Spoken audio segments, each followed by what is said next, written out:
We can sum up McDonald's new crispy chicken sandwich in one word. Crispy.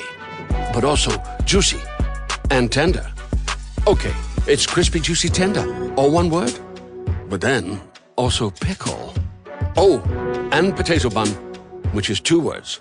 Okay, we can't sum up our new crispy chicken sandwich in one word, so you'll just have to try it to understand it. Order ahead on the McDonald's app at participating McDonald's. Ba-da-ba-ba-ba.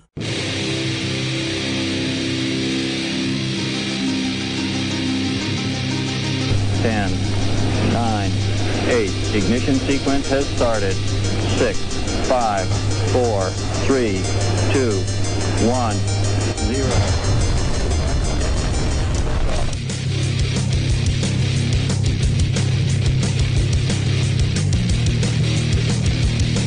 You have entered Untold Radio AM.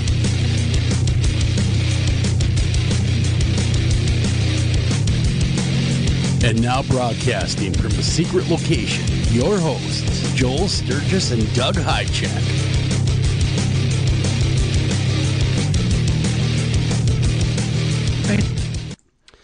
And welcome to this edition of Untold Radio AM. I'm your host, Joel Sturgis. Right along with me is Mr. Doug Hychak. Tonight we got a great show on tap for you. Linda Zimmerman will be joining us, Bomb the Hour, ufologist and author. You're not going to miss that. It's going to be a whole lot of fun. I have never had the honor of talking with her on radio. Very, very interesting gal. Very full of knowledge. Let me tell you, I was looking into some of her credentials and her books, stuff like that. You guys are in for a big treat tonight. But in the meantime, Doug, how the heck are you doing? I'm doing good. How are you, Joel? Yeah, I am doing just fine. I am... Just got done watching some stuff on the television dealing with the Rona.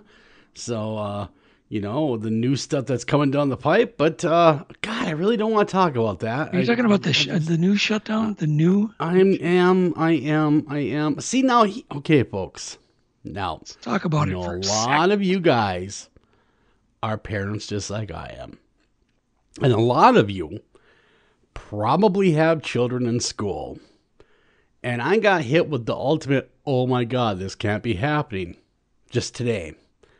My children, God bless their souls, I love each and every one of them. God, they're wonderful. But I don't want to see them all day, every day. Well, that's going to happen now with the new distance learning plan. Yeah, that's right. You can have your kids drive you crazy 24 hours a day, just like me, with the new distance learning plan. Yes, we are stuck now in the distance learning plan, and I'm not sold on it, but I guess we all have to live through it in our own way. Right, Doug? Yep. Well, I've got one doing the distance learning, but just one, and she's How 16. old? 16. See, yeah, so, yeah. Okay. This is where the pain may come in. Get ready to grimace, everybody. I got a head starter. I got a kindergartner. And I'm an 8th grader. Boy. Ouch. See, now the two are really easy. Because it's ABCs, 1, 2, 3. Not my 8th grader. He's doing math and science that I swear he works for NASA. That's how complicated it is. Yeah. And they're trying to send somebody to the moon. So things have changed a lot since I was in school on that front. But we will get through this, Doug. We will get through this. It's what we do. What I'm wondering is, if these schools are empty for the next God knows how long, are they ever going to open up again? What if distance learning works so well that they decide to close the schools down? Wow, they have been distance learning now for decades, really. Correspondence courses. A lot of people got the degrees that way. Yeah. It's been a thing, but it hasn't been a thing. What's that? I said, that's how you got your degree. Well, of course I did. I got my degree in broadcasting by speaking into a tin can and hearing voices in my head. And they assure me I'm great. Yeah. But anyhow, the distance learning thing is going to be a big adjustment because a lot of parents, though, have already been doing it for much longer than I will be doing it. So my heart goes out to everybody dealing with this thing that we're all dealing with right now, and we'll get through it together. The problem, though, Joel, it's with people's jobs, because some people still actually go to work. That is true. They're going to have to buy hire a babysitter. See, that might have to be the case. Yeah. See, I work from home, and I have been working from home for years. I have my own home studio. I've been doing a radio out of my home for a decade or better already. Yep. So it really doesn't bother me a ton because I'm already in that. But now, when the kids aren't used to it, though, they're used to that routine of going to school, having structure, seeing their teachers, things like that. So it actually takes a lot away from them in their lives because they're used to that routine. So I would imagine we're going to be getting some pushback from them just a little bit anyway, as they come to grips with this new normal for them. Well, the other weird thing is when they're home, they think it's a weekend. So they want your attention. They want mom's attention. And it's hard. It's Monday afternoon and they want to talk. Yeah. And it's hard to get them into school mode when they're home. Yeah. That's one of the hurdles. We did this earlier last year, at the end of last year's school year. Remember when the stuff hit and everyone was going, oh my God, mass hysteria, dogs and cats living together kind of stuff going on. Mass hysteria was hitting us. Well, that was only for about a month they did that. So that was able to be done. But now they're talking about until maybe the vaccine is out and being readily available, they may not be going back. Not till next April will that be distributed. So we could be looking at a very long winter here and very long spring. So we will have to see. Maybe I'll just hire a tutor to come in and teach them. Oh, let's just face it. I'm not going to be able to get a tutor. I am the teacher. Let's not talk about COVID anymore. I'm done. Okay, good. I'm gone. I'm done. One thing's for darn sure, Doug. We're not going to starve. No, apparently not.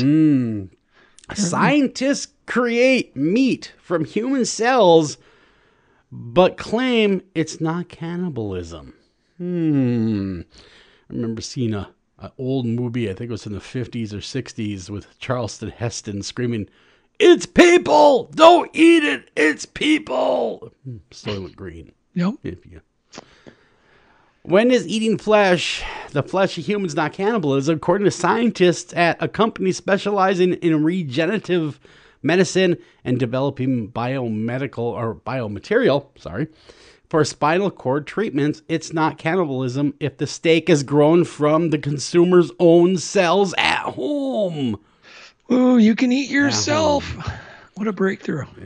Yeah, when someone tells you go bite me, you can say, sure, where's the steak? Or I'm way ahead of you, or whatever. The jokes never really quit with that. The question is, what is this going to taste like? You.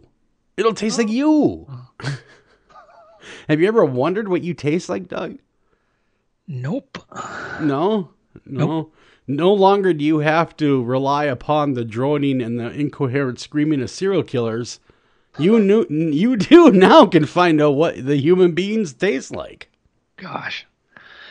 Yeah, isn't it weird how science fiction just keeps coming true? It is weird. No, just because we can do something doesn't mean we should. Where do we kind of have that ethical boundary? Yeah. Well, I think it's great when they're, growing organs for people now, which is still obviously in its infancy. But meat that you can eat? Ugh. Yeah. Well, they're doing this now, according to the article, to cut back or reduce the consumption of animal flesh and all the environmental health issues associated with that. I don't know. Big steak, big burger. I mean, that's a cow that I never met. I'm okay with. Well, I was eating bacon one day, and Yvette was saying, pork is the closest thing to human flesh. And I said, is that why you don't eat it? And she said, yep. But It also begs the question, how would she know? I don't know. All I know is I'm eating this bacon all to myself, which is fine with me. She won't touch it. And I'm just wondering why. And apparently she read an article that it's, which it is. I mean, it's supposed to be pretty close to humans, pigs. Yeah, but it's not. No, it's there's a big leap there. not. But I think my pork consumption did drop off. Did it? After she said. Yeah, it just dropped off naturally. Flesh. Wow. I love bacon. Yeah, it's good. I like bacon as much as the next person. Yeah. Horrible for your body. Horrible for cholesterol. But it sure is good. Why is it so bad for cholesterol? All the grease, man. Grease? All that grease. The grease. Is the grease. Is the grease cholesterol? I don't know. I just heard that from a guy. Ah. Works down at the docks. I'm not buying into it. I have a feeling my cholesterol would be high no matter what I ate. Yeah. I think that maybe some people are just predisposed. Yeah. Like, I have perfect cholesterol. Like, really? Perfect. Like, immaculate. Like, perfect. Like, perfect. My good cholesterol is high. My bad cholesterol is really low. Well, what are the perfect numbers, Joel? What am I? It's like less than 100 or whatever. It's really low. Okay. Super duper low, man. I'm super low on that end of it. You never know it. You know, being a smoker and, you know, treating my body like a, you know. Oh, anyhow, getting back to the story at hand. This isn't about me, Doug. This is really about what we're... Remember the last time we went to eat? Where did we go? Yes. McDonald's? Well, no, we went to that nice little place near your home. Was the last time we went to Jimmy eat. John's, maybe? No, it was not Jimmy John's. What was it? It was some joint. A joint. Some guy used to own it that you know, and we went in there and you said, boy, it sure has changed in here, and then we had a pretty good meal. Oh, that was at the Tavern Grill. Yeah. That's it right there. Okay. All right. That's it. That's where we went, the Tavern Grill, and it was good. But I guarantee they were not feeding us people. No. I don't think they were. Okay, getting back to the story at hand. You might be asking yourself, where can I get these wonderful steaks grown? Well, you can get yourself that at-home kit that we alluded to earlier. You can grow your very, very own, and of course, it's really easy to do, evidently, because anyone can do it if you're a human, and our bro steak claims that they can they can show you how to make it. Now, here's the moral. Okay, back up. Our bro steaks. Look at the name again. Our Boros steaks. Yeah, our bros. Yeah, Boros. I think you said our bros. Boros. No, not our bros. We're not serving up their best friend here. I mean, and that's not till next time. That's what you said. No. If I did, I surely did not mean that they were serving up our fellow human. Yeah. At least not yet. In a press release. They should have named it. Well, maybe they should have. Well, no, but you're eating yourself. This is the weird dilemma we run into. How comfortable would you be? I would have to see how it's growing, because if you got to go, carve up a hunk of your own flesh to make the steak grow, I'm not down with that. How are they harvesting these cells? Tofu in a dish. You know, I want to know where these cells are coming from, how I'd have to donate such cells. I do not want to be there with a carving knife cutting off some meaty bits off myself. I need to know. We need to know more information before we can even speculate on whether I do this or not. But the moral implication is, I don't know. I think it's wrong. And I'm going to tell you why. Because you're not supposed to eat yourself, Doug. You're just not supposed to. Especially if you're out of hamburger helper. Would you call you helper then at that point? You helper. Yep. You helper. You grew her. You help her. I don't know. Okay, let's move on. I can't even. You My don't want to face hear is more gonna about the crack. press release and how they're going to do this? And okay, we can move on from this. It's like the neck basket. It's not happening. The neck basket. Do tell. What's that? Oh my God! Haven't you seen the commercials where there's talking about No. bad inventions and they show Oh, somebody with the neck yes. basket that failed Yeah. as an invention? You know, speaking of bad inventions, I fell prey to the as seen on TV wall the other day. Would you And I buy got a chia- product. Huh? What? Did you buy a chia pet?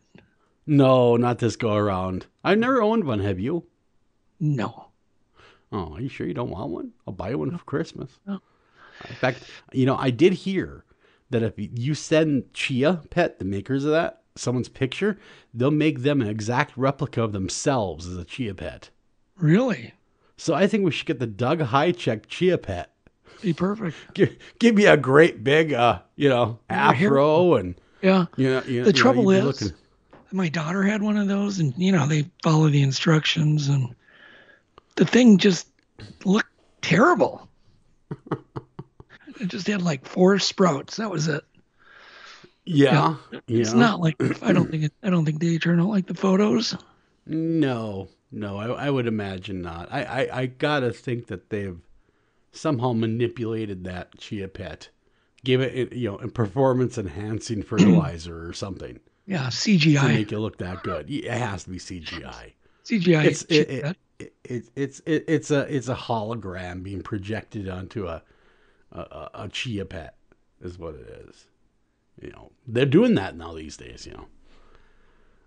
Having these holograms everywhere. Okay. An Indonesia man turns an unusual bit of property damage into a fortune, Doug. When he sold the meteorite that crashed through his roof for over $1 million. Wow. That would pay to get his roof repaired, no doubt. That would. What would you do if a rock came busting through your roof right now and didn't hit you or your better half, just came through the house, and you're able to sell that bad boy for $1 million? No, I would hold out for $2 million. Really? You'd argue with them. Sure. Give me $2 million, otherwise you don't put get it up for sale for 2 and just wait. Be more patient. Just wait. Someone eventually would probably bite. How long? Okay. How much time elapsed from the rock going through his roof until he sold it? Well, I'm looking through the article here, and it's not giving us a time reference. I kind of, I swear to God, I remember that, but I think there was one here in the U.S. too that did that. Yes, they're talking about the one in the United States, and they did not disclose the amount that was paid for that meteorite. Woo. But they did indicate it was well over $1 million. But the one now this individual is selling. But think, Joe, we're in this rock that's shooting through space at 25,000 miles an hour. It's spinning, going through all sorts of asteroid belts and meteor belts, and there's junk. I can't believe this doesn't happen like every day. Streaming only on Peacock. John Wayne Gacy killed 32. Straight from the killer's mouth. They want you to believe that I alone committed these murders. The new gripping 6-part documentary series, John Wayne Gacy, Devil in Disguise. All episodes streaming now, only on Peacock. Whatever you're funny, Peacock's got it exclusively. Bears beats The Office on Peacock. Stream every moment from Dunder Mifflin and explore bonus extras and exclusives. Plus, if you're looking for more classic hits, you can stream every episode of Parks and Recreation, 2.5 Men, and every season of SNL. In the mood for something brand new? Check out Peacock's original comedies, The Amber Ruffin Show, and Saved by the Bell. Whether you're craving a new binge or familiar fave, you can find tons of comedy hits on Peacock. Get started for free at peacocktv.com. I was just thinking that to myself. Wait a minute. We're always getting hit with meteors. The planet is. It's always being assaulted. If we took off all the greenery and everything, our planet would probably look a lot like the moon. Yeah. With all the pockmarks and this and that. If we just had the camouflage to cover it up. Yep. So is it really that rare to have a asteroid hit? I mean, where's this thing from? Uranus or something? I mean, is it some odd, strange, weird rock that never shows up anywhere else other than this guy's roof? Yeah, no, I'm sure it happens. I can imagine all the close calls. That one would hit right outside your door. You don't know. It's just a rock. Yeah. You probably took the $1 million meteorite, Joel, and you probably threw it in your garden. I did. I probably did. Or threw it at someone that's passing by. I don't know what I did with it. I mean, I just know now I'm out $1 million. Yeah. I just know. I probably used it as a paperweight and it disappeared. But it definitely makes you realize why people go out and hunt meteorites. I mean, that's... Yeah. We covered a story not too long ago where they were racing to retrieve a meteorite off Lake Michigan, I do believe. Yeah. Because it landed Remember, I questioned, how did a meteorite fall and land on top of the ice? It made no sense. No, because the speed. Yeah. But you think it'd shoot right through that ice. Must have slowed down. I don't know. I don't know, because they're moving at a big clip. I mean, it's not like it's sitting still. I mean, they're cruising. Many years ago, I made the paper, actually the national papers. I was cleaning the inside of my 1970 Mustang convertible. It's a true story. And I had the top down. And all of a sudden, all these rocks started falling from the sky. Okay. Because my car was open and it was vacuum. I was noticing these rocks. And I looked up, and all of a sudden one banged me in the in the eye? Yeah, and they were small, tiny little meteorites. And I recognized them. They were metal. They looked burnt. So apparently some meteorite had come into the atmosphere and broken up. And fragments were hitting within a pretty broad area in Blaine, Minnesota. And I had collected a whole bag of these things. Were they worth anything? I don't know. I lost it. Oh, you didn't even check into it. You're like, I got these meteorites. I'm just throwing But I probably had a half a pound of these small meteorites. Yeah. Yeah. And they're metal. You're saying they're metal meteorites? Well, they're high in iron content. Yeah. You had them checked out, obviously. Oh, yeah. I had them checked. So there's no precious metals, no platinum, no outer space gold hitting you. Right. Nothing like that, but it was that's an odd story. So did it hurt the Mustang? No, but you could hear them hitting the paint. Oh.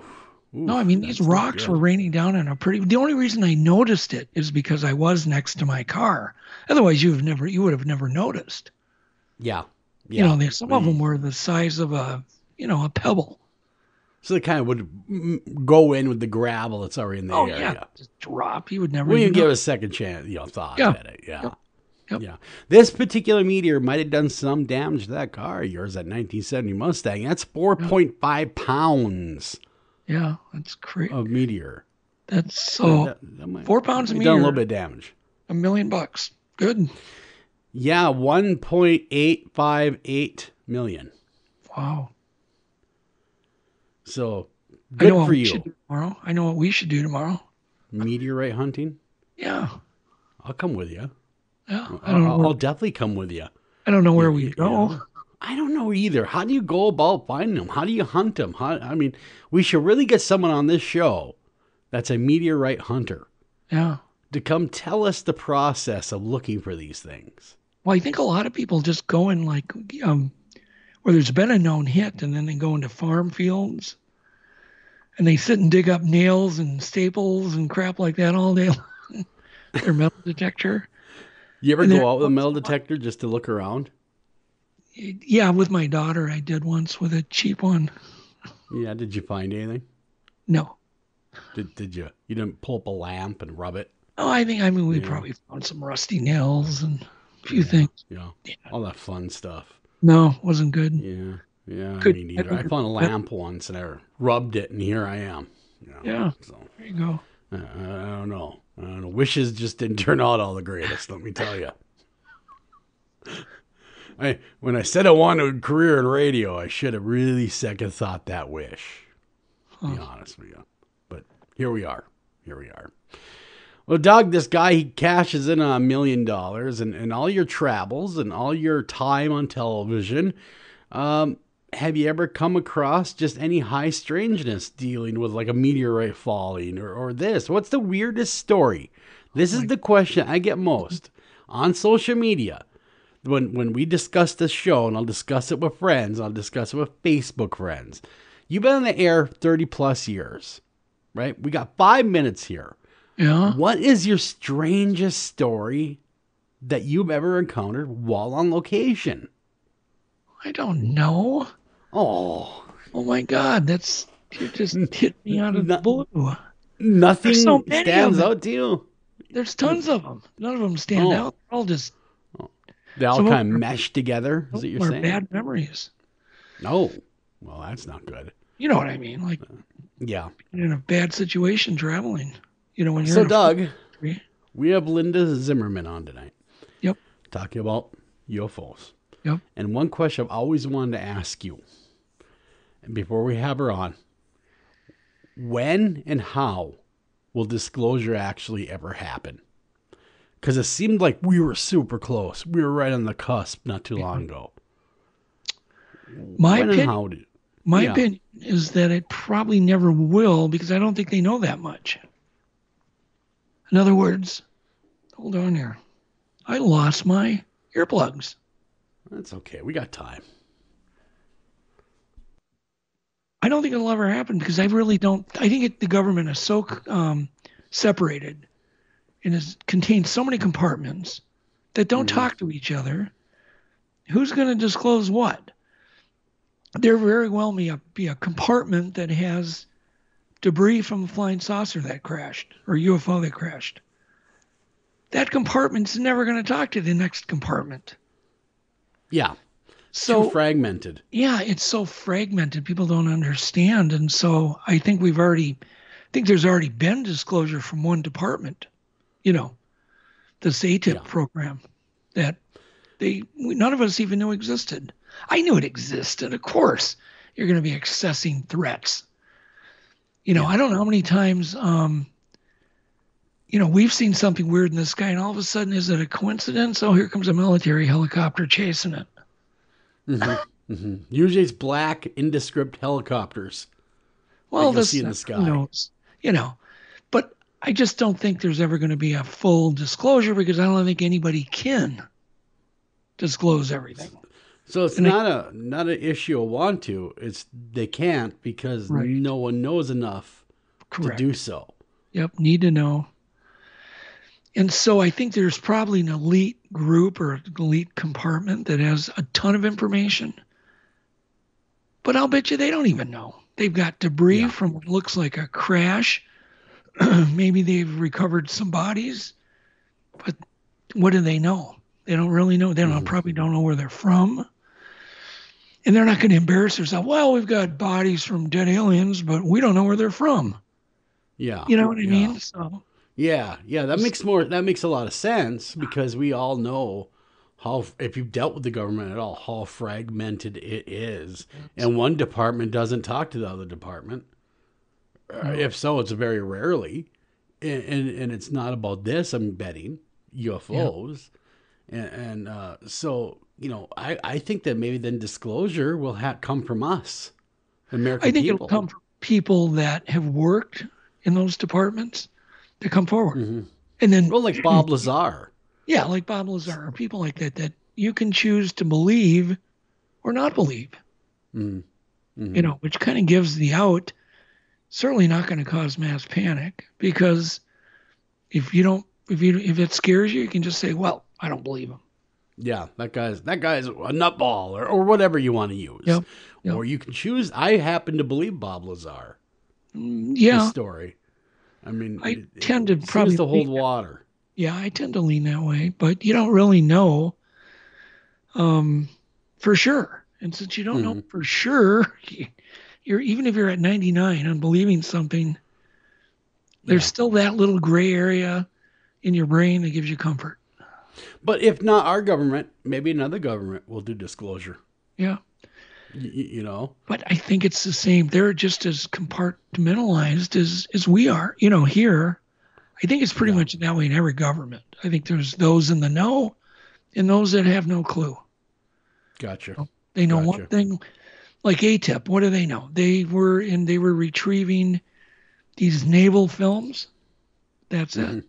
You know, they don't know what they are. Yeah. I believe they do. Yeah, they just know that they're there. Because this last summer, as we know, they kind of came right out and said, well, it appears that we're not alone. Right. Because of all the footage, the naval footage, the Tic Tac incident, lots of different, it appears.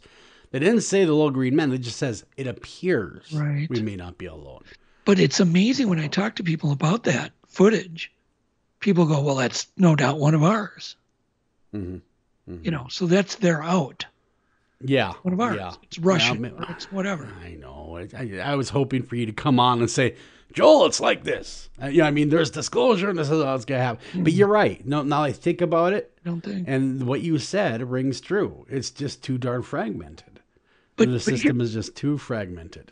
The problem is there's no reason just reason going on. Here you have an object that was reported on radar going from, basically ground level to 60,000 feet and, under a second. That would turn you and I into vapor. Well, yeah, pulp. Mush. Yeah. Mush. Smoothie. A smoothie. We gotta exactly a human smoothie. Then you could have your steak. We got to get out of here. We got to go to break. We come back. Linda Zimmerman will be joining us. Don't go anywhere. Doug and me and the madness will be right back.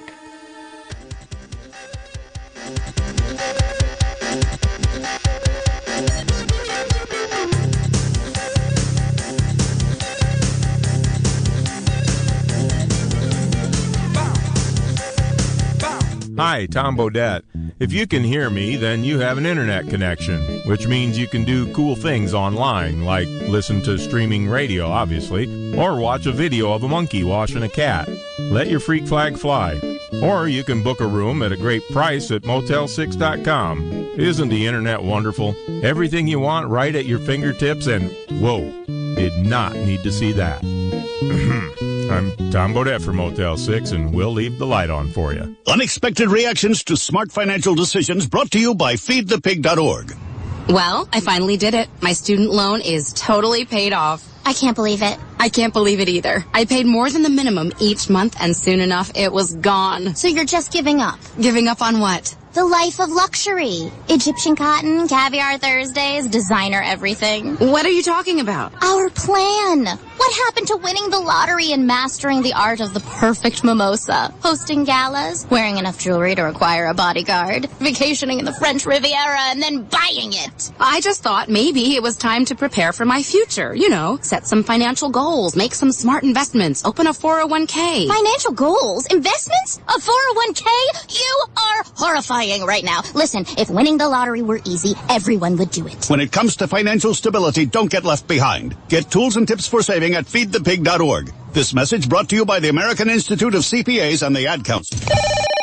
Northern Tool and Equipment. So me and the boys head out to tailgate today and find some other fans in our spot. Well, it happens. Cheering for the wrong team. Oh, this is war. Even worse, they've got this couch set up and everything. A couch? Yeah, it's sectional. All right, first thing, don't ever use the word sectional again.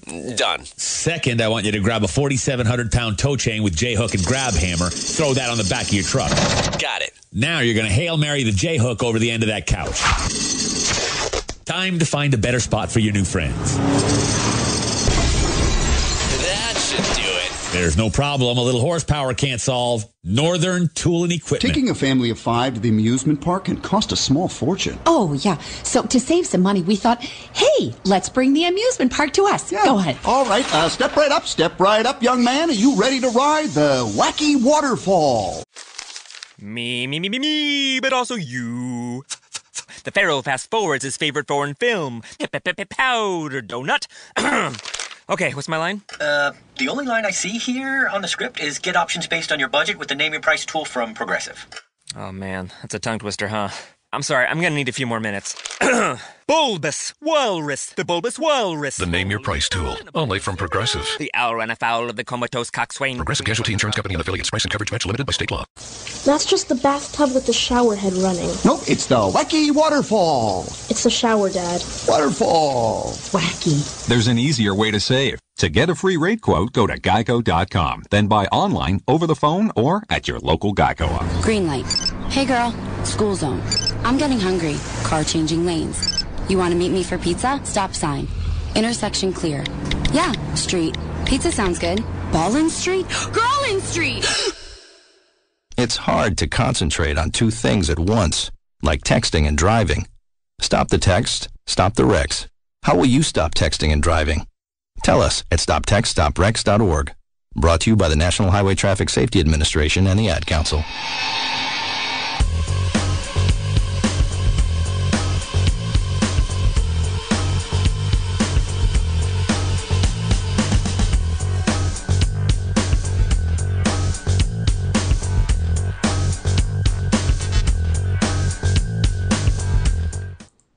And welcome back to Untold Radio AM. I'm your host, Joel Sturgis. Right along with me is Mr. Doug Hychak. Got a great show lined up for you guys. As promised, we have Linda Zimmerman joining us. And let me tell you, Linda is the total package. If you're talking paranormal, she does it all. She does UFO, she does ghosts, you name it, she does it. Now, I know you've seen her on Hotel Hell on the Travel Channel, but tonight we are shifting gears and we are going headlong and really, really deep into the UFO subject. Linda, welcome to the show. Thank you very much. I'm very happy to be here. Hello. I'm just floored by everything, all the books that you've written and all the stuff that you're doing, Linda. How the heck does a nice girl like you get trapped in a field like this?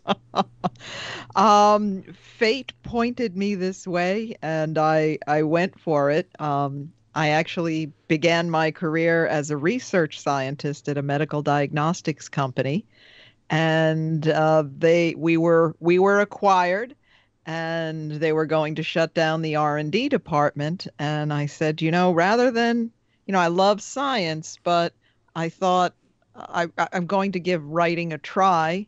And that was, 25, 30 years ago. So it worked out.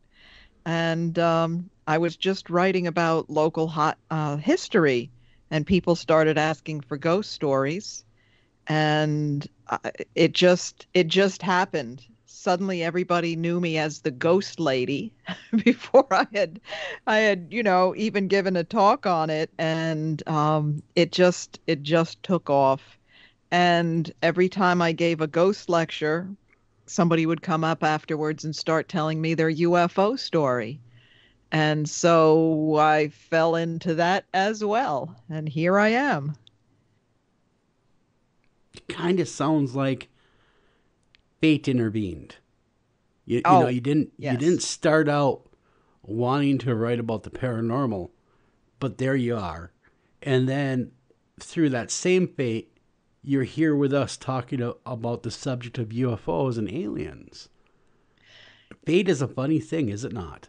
It is, and I'm enjoying the ride. I have no complaints. I could have stopped at any time, but I'm enjoying it.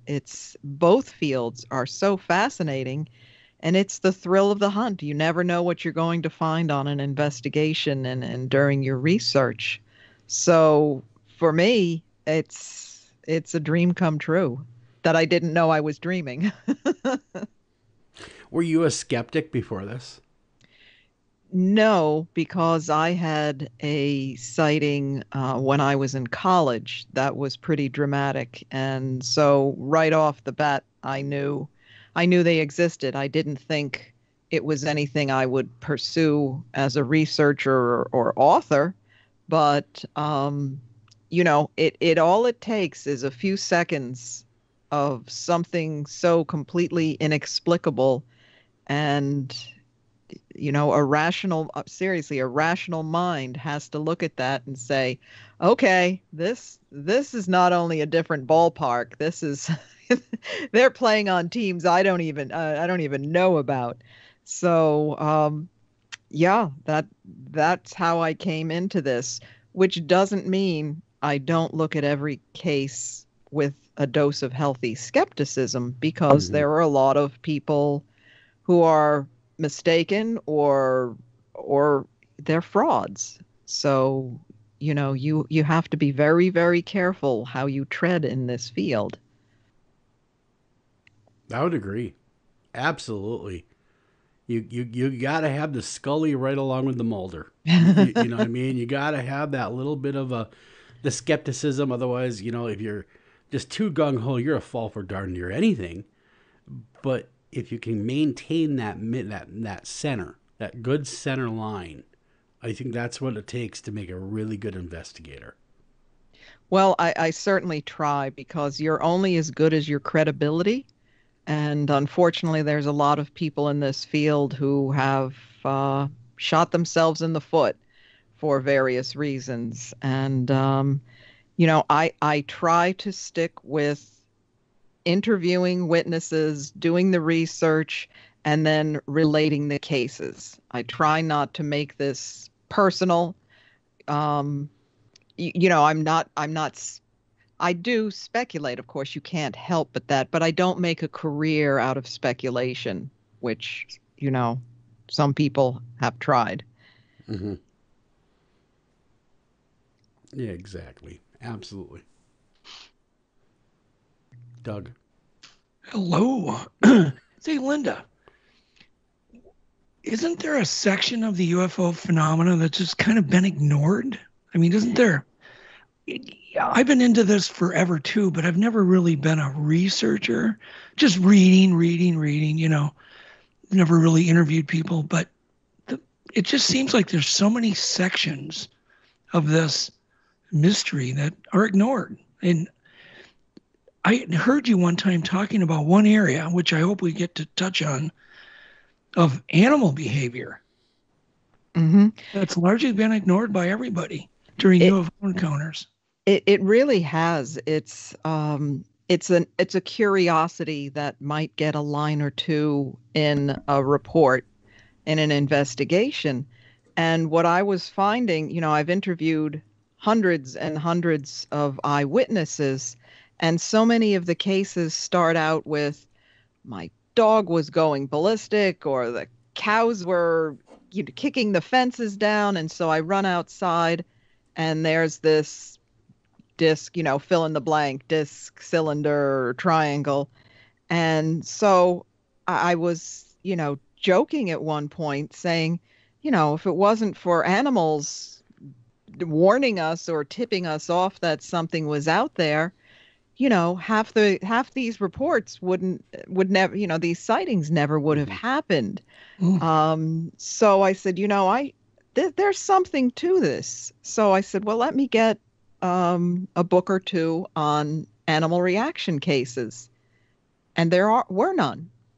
So I definitely became obsessed with that and have been researching it for quite a while. And just yesterday, the book finally came out on animal reactions to UFOs. Oh, very cool. What are their reactions? I guess, can you elaborate on that? I mean, what are they hearing and seeing, in your opinion, that we're not, and why are they so attuned to it? Primarily, overwhelmingly, their reactions are fear, alarm, blind panic. What I go through in the first section of the book is this a sixth sense? Is it something, magical going on here? And before we jump to those conclusions, it certainly could be some sort of animal ESP, but their hearing, most animals' hearing is so far superior to ours. Humans hear from about, healthy young humans hear from about 20 to 20,000 hertz. Dogs hear up to 45, rabbits 49. Cats are just remarkable. I think they're up in the 70s. So could it be high frequency sounds? Absolutely. Could be infrasound as well. Could be vibrations. I was going through all sorts of scientific papers and found one that talked about every animal or just about every animal from insects to elephants use vibration in some way to communicate, to, beware of predators. So is there some sort of disruptive vibration coming from these craft or whatever they are? It could be odors, alarming odors.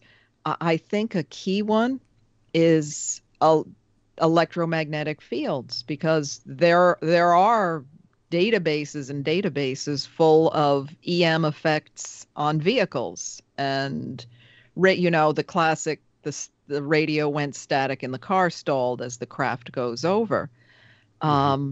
Chances are those are strong electromagnetic fields the craft are generating, and animals are so incredibly attuned to the electromagnetic fields of the earth. They navigate by them. There have been studies, you probably heard, you go to Google Earth and look at cow herds, they're all facing north. They feel comfortable that way.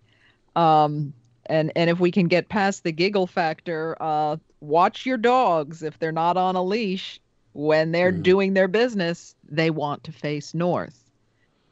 So, excuse me. I was going to say, I wonder if that has something to do with north is a bit of the neutral direction. You know what I mean? Because north is the thing that never really changes. Well, none of it really changes, but north always does seem to be the dominant neutral direction. You're right. Animals always do want to face that north. Even when I've been deer hunting in the past, they have wanted to. Excuse me, I don't know why that's going off. Excuse me, folks. They have been moving. Again, I do apologize for the noise in the studio, but they have been moving in a northerly direction. Primarily, every single one I've ever harvested was wanting to move north. Wow, I did not know that. I did read a fascinating paper about foxes, that particularly Arctic foxes in the snow. They have wonderful hearing. They're trying to find rodents under the snow. If they're facing slightly off north, they're 73% likely to catch dinner, which is pretty good. That is amazing. Yeah. If they face the exact opposite direction, it's about 60%. Every other direction, it's only 18%. That's a 55% drop. And I say in the book, if you're hungry and you only get a meal 18% of the time, you're going to figure out other ways how to acquire that. So the electromagnetic field is a survival mechanism. Birds can actually see electromagnetic fields. They have these visual roadmaps by which, the homing pigeons, it's not magic. They're looking at the maps in the sky, essentially. So if you get some sort of craft that's low, that is generating some intense electromagnetic field, is that making these animals' senses spin like they're on some kind of, roller coaster ride, getting them agitated and disoriented? There's cases where animals appear disoriented, cats run into walls. Deer are like staggering, like they don't know what direction to go in. So that's what I'm trying to do in my research and in the book, is point out they're giving us all of these clues as to the nature of whatever these UFOs are generating. And yeah, it would definitely seem, now that you're talking about it, I can't say every, but a lot of people that have seen a UFO up close have felt an electrical charge on their skin. Yes. They've talked about that feeling of electricity at that moment. So that what you're saying really lends credence to it, because these other people, that individuals, have reported feeling that electrical charge. So that would stand to reason. Me, but also you. The Pharaoh fast forwards his favorite foreign film, Powder Donut. Okay, what's my line? The only line I see here on the script is get options based on your budget with the name your price tool from Progressive. Oh man, that's a tongue twister, huh? I'm sorry, I'm gonna need a few more minutes. Bulbous Walrus, the Bulbous Walrus. The Name Your Price tool, only from Progressive. The owl ran afoul of the comatose coxswain. Progressive Casualty Insurance Company and affiliates. Price and coverage match limited by state law. Whatever you're funny, Peacock's got it exclusively. Bears beats The Office on Peacock. Stream every moment from Dunder Mifflin and explore bonus extras and exclusives. Plus, if you're looking for more classic hits, you can stream every episode of Parks and Recreation, 2.5 Men, and every season of SNL. In the mood for something brand new? Check out Peacock's original comedies, The Amber Ruffin Show, and Saved by the Bell. Whether you're craving a new binge or familiar fave, you can find tons of comedy hits on Peacock. Get started for free at peacocktv.com. Exactly. Your theory would be right on point. Well, I hope so, and it's certainly worth more investigation. And as I said, some people have done catalogs of animal reactions. Gordon Crichton for a Flying Saucer Review in the 70s. MUFON had an excellent researcher, Joan Woodward, who wrote a fabulous paper back in 2005.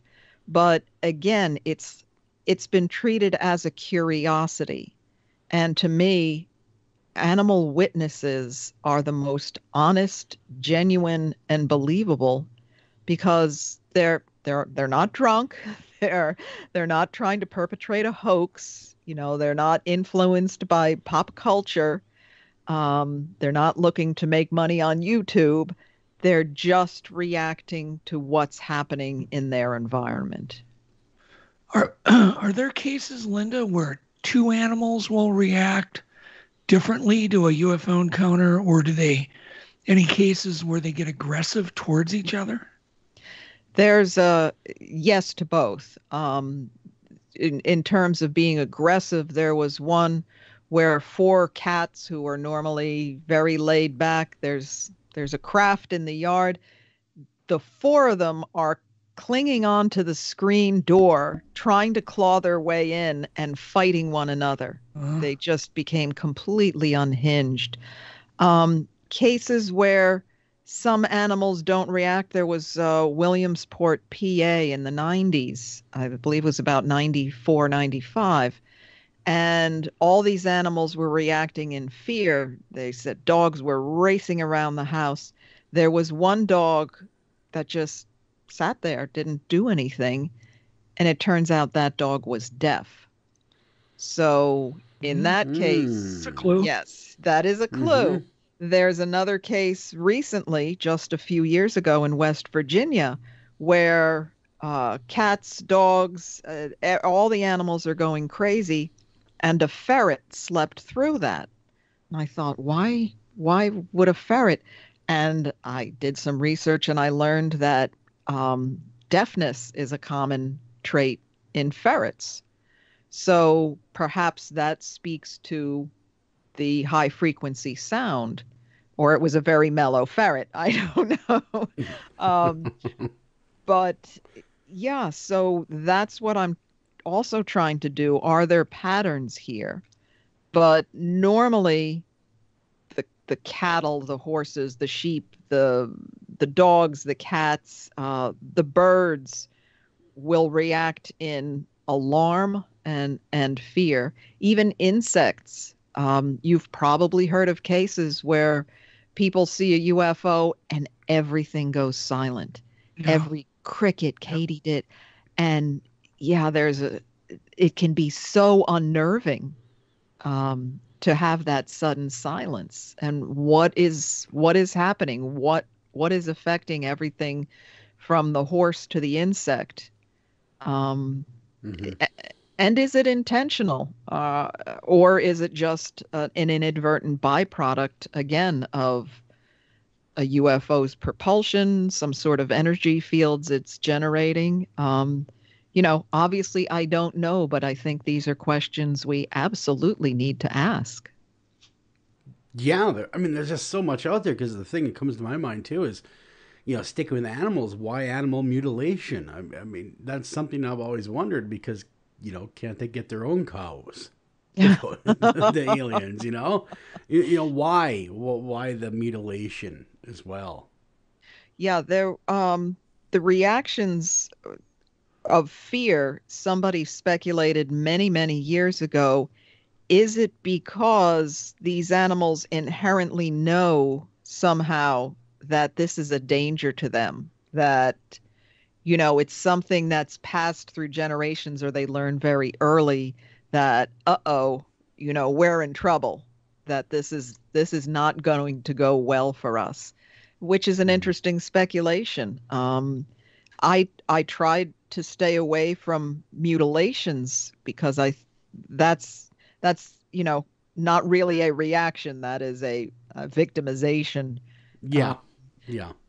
But there are cases where dogs die. There was one in Uruguay in 1977 where Kraft was very low. The farmer is feeling this burning, tingling sensation, and the dog goes charging after this Kraft, which was only about 20 feet in the air. And if you've ever had a big, aggressive dog, there's no power in the universe that's going to stop it when it's going after something. 15 feet from the Kraft, it stops dead, starts howling, and doesn't move. And after the incident, the dog stopped eating and died. And they did an autopsy, and his internal organs were subjected to intense heat, and the fat under his skin on his back had been liquefied, had been melted. Wow. Yeah. Oh, Lord. Yes. So that single case, how many things are wrong with this, with a case like that? Yeah, there's a lot to unpack there, isn't there? Mm-hmm.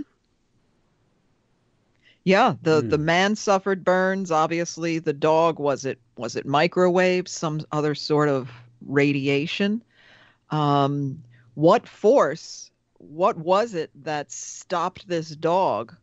And, this actually speaks against simply high frequency sounds, because if these were sounds hurting the dog's ears, wouldn't he run away from the craft? Mm-hmm. Why would he run towards it? So, there are hundreds and hundreds of cases like this. And I'm hoping, once people get the idea that this is an important subject, that hopefully the floodgates of these cases will open up and more will come forward. Could it be the reason that particular dog had a different outcome or a different reaction was because a different type of crafts being used? I mean, there could be possibly different species of alien or different races of alien that are using way different technologies. Yes, with different agendas, that's certainly possible. But one thing that caught my eye in Joan Woodward's report, she broke it down according to reactions, weather, you name it. And one of her categories she looked into was the shape of the craft: triangles, cylinders, just orbs of light, the whole gamut. And she writes one line and didn't really delve into this. She said that the shape of the craft does not seem to have any bearing on the type of on the animal's reaction, that these animals were reacting the same regardless of the shape of the craft. And for me, that shot up a red flag. I'm like, well, wait a minute. If they're different species, which you would assume would have different technologies, why are all these animals reacting identically? And to me, at the very least, it speaks to a common type of technology. If you're reacting, if 47 species of animals are reacting identically to a rectangle and a triangle and a disc, doesn't that mean they are generating the same type of energies or whatever it is? Wow. Have there ever been any cases, Linda, where pets have gone missing, since we're on the topic of, bad things happening to animals? I mean, have they ever gone missing temporarily or permanently from a home? Yes. There are many cases where animals will run off or they'll just never be found again. There was a great case in New Zealand years ago where this man's riding this horse and he's got his 4 sheep herding dogs. This was a sheep ranch, and the dogs suddenly fall silent and are like paralyzed, and he realizes he can't move. The horse stops, and I love this description. The horse had a 5-inch mane. All the hair on his mane stood on end. Now you picture that. So the dog's hackles are all up. The horse's hair is up. Nobody can move. And when the craft went away, they could finally move.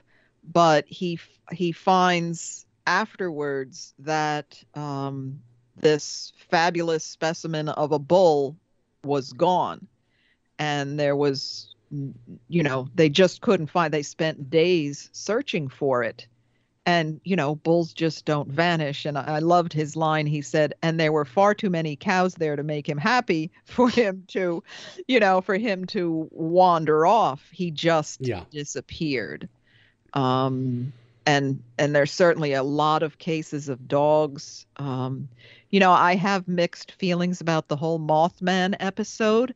But one thing I did was I was trying to see about animal reactions, and there were an enormous amount of missing dogs before that whole Mothman incident occurred. First time I've heard this now. That's new information. I'd never heard about the missing dogs. Yes, and somebody had written, seems to be dogs disappearing.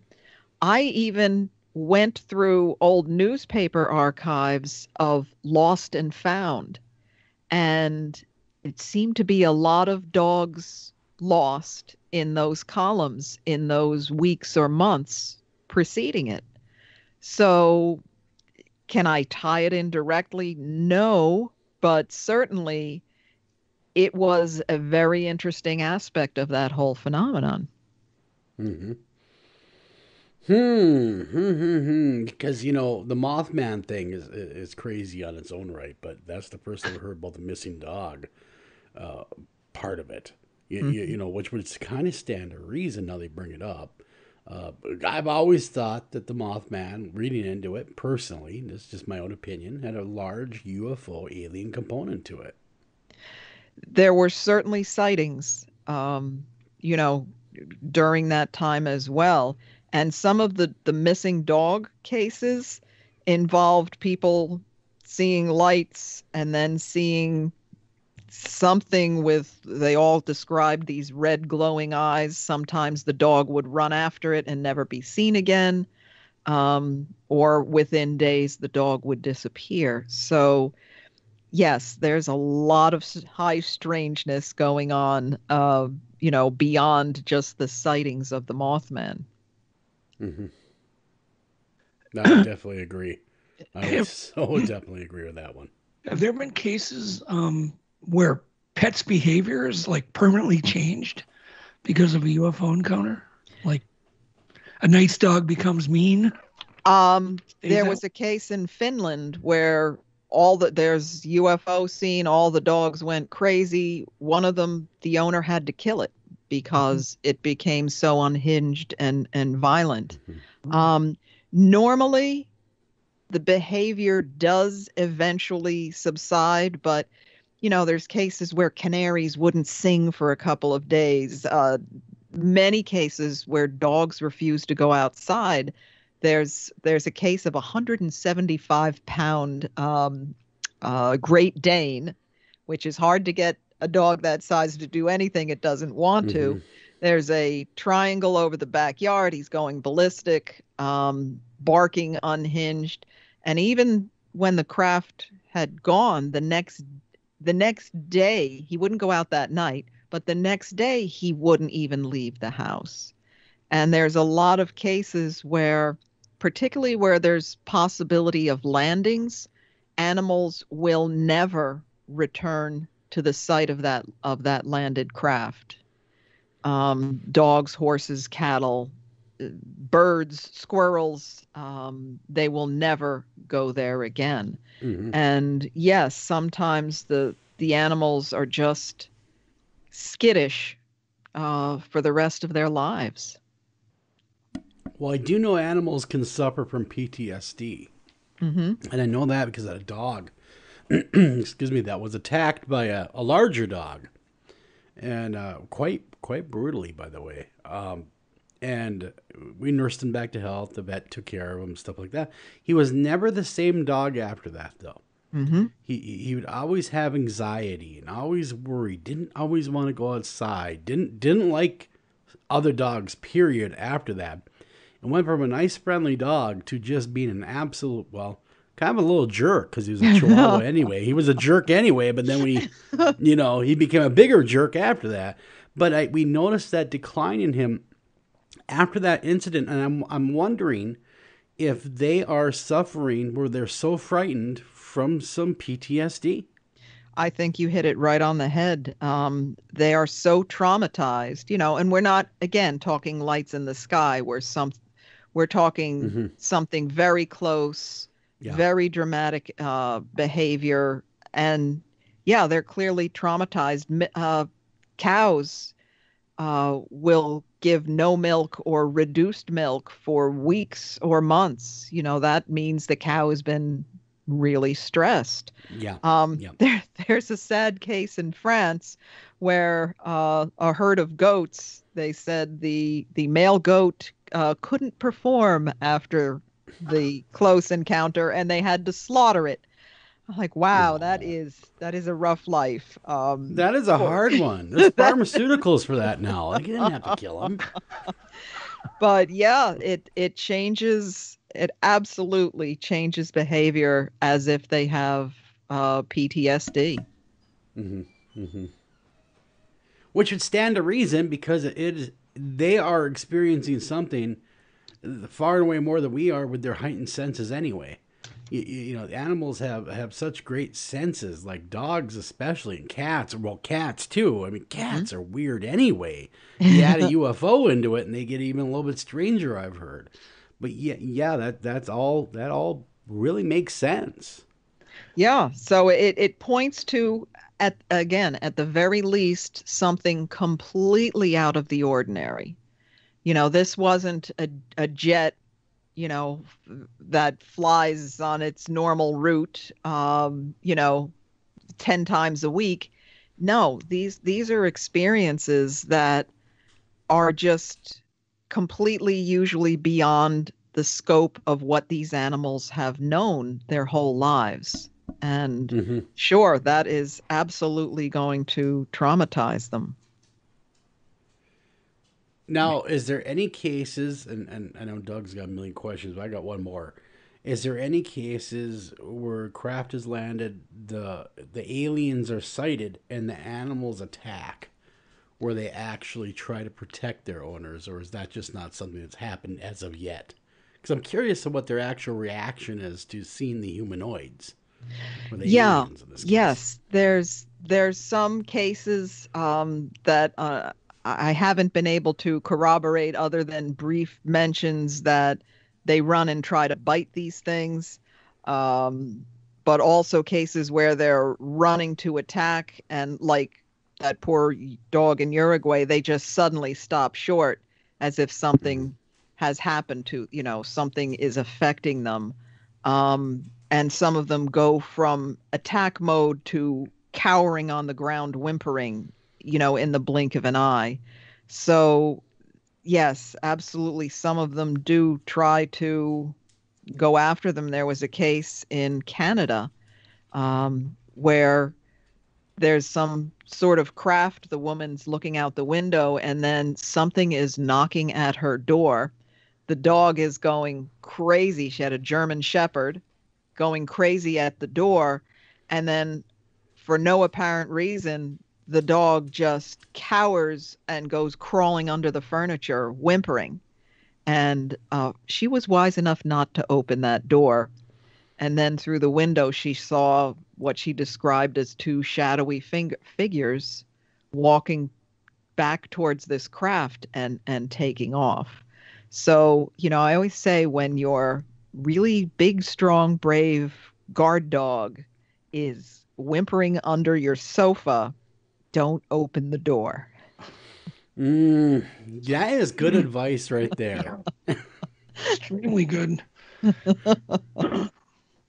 Is there any case, Linda, that just really jumps out at you? Like just really creepy, really weird, off, different than any other? I think it's the ones where I think that Uruguayan dog, that just bothers me to no end, that, when they're hurt like that. Nothing particularly stands out, but it's just, to me, it's the whole scope of it. How, there are cases from Africa and Australia and, all over Europe, South America, the United States. How long this has been going on. The earliest case I found was 1873 in Texas and Kansas. And newspaper reports of this strange serpent-like object in the sky, and horses reacting to the point where horses drawing a wagon, through the driver and trampled him, killed him. There was a U.S. cavalry. They were going through maneuvers, and this craft passed over, and it was all pandemonium. The horses just went crazy. They couldn't continue. So, that was an eye opener. So, we're going back, 150 years at least. And I'm sure there are even older cases. Have there ever been any cases of like abductees claiming they know there's something going to happen tonight because my dog is, acting up, or my cat's acting up? That's an interesting question. I have not come upon, abductees being alerted by their animals. Certainly they talk about their animals, maybe going silent, or, I call it the non-reaction reaction, dogs that should be extremely protective suddenly go silent or hide or seem like they're paralyzed, and then the abduction experience occurs. I would think that they would put two and two together, in that case, but no one has really, that I found, has come out and stated that. Yeah, so nothing where the dogs are happy, though, to see these things. Yeah, we only hear about, them being afraid. So I would imagine there's no tail wagging going on when the UFO shows up. It is almost universally fear is what we're talking about. Yes, there are one or two cases where a woman said her dog and cat seemed eager to go outside to see the object. But that is so rare. And as I said, there can be non-reactions where the animals just seem to be almost sedated, that they're, la-di-da. And meanwhile, there's, a massive triangle 20 feet over their head. And people have described it as they just seem to be under the influence of something. And just really like sedated, subdued. That'd be my dog. Should just lay there. It'd be you.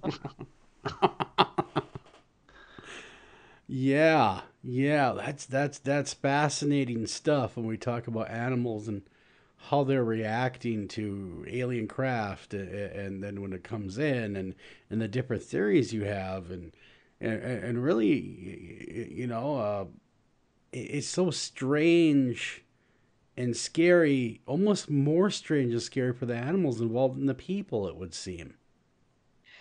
Absolutely. There are so many cases where the people don't hear a thing, they don't feel a thing, It reminds me of one case from Cresskill, New Jersey in the 60s, where a woman and her friend are walking their German Shepherd named Hans. They said was an extremely protective dog. And they see a strange shaped craft over a schoolyard that they're walking past. They're mesmerized by this. They're enthralled. They think this is a wonderful thing. Meanwhile, Hans is trying to dig a hole to hide and is a complete bowl of jelly, just quivering, whimpering. And the owner and her friend are like, well, wait a minute. If Hans is freaking out, what is he sensing that we're not? And they all ended up running. You know, they realized, again, if Hans is unhinged, this is probably dangerous for us. Mm-hmm. I got a strange question, kind of away from the animals for a second. And this is a theme. I do another radio show that's primarily ghost-related paranormal, more of that phenomena. And one phenomena that has popped up about a decade ago, and it really keeps going and going, and was really hot there for a while, is the black-eyed children. Now, where do they... I have heard a lot of theories that they could be alien hybrids.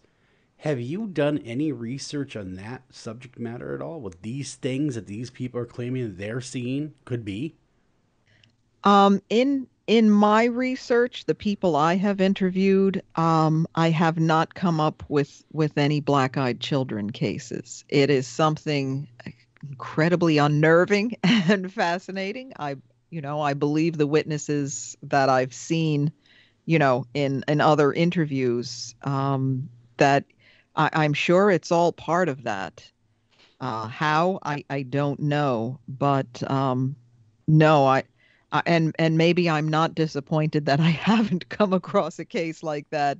Well, yeah, you're great for not doing it, because everyone that contacts me with them talk about their clammy skin and almost acting non-human, like they're just, almost alien-like in their presentation. And I was curious of all the research you've done, and that's good though, because I would not want to run into those things. No, they seem to be almost out of touch and out of time, and trying to emulate children. Let's emulate the humans, and this is how we think it should be done.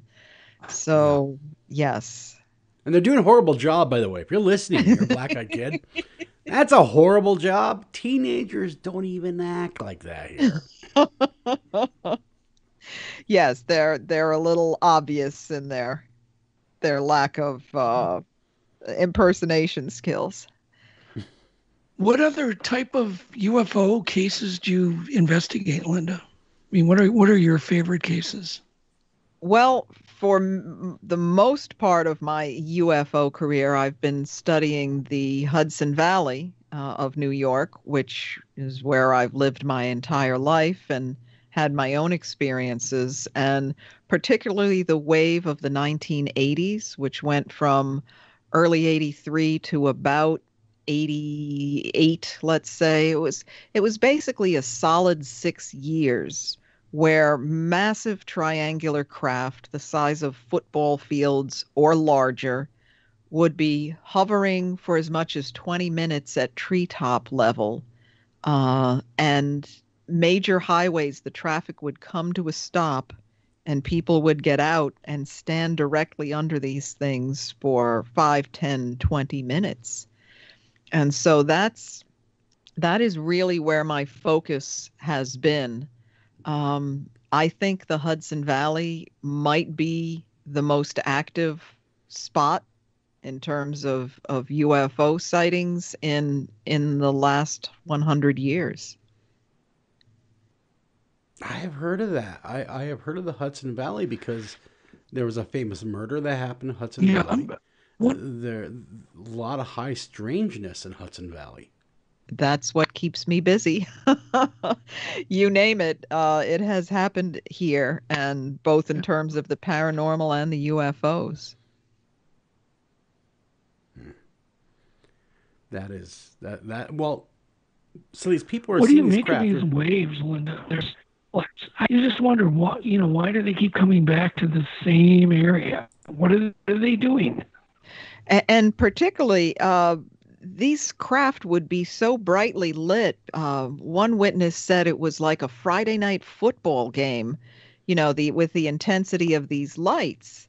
And if you're trying to hide, that is not the way to do it.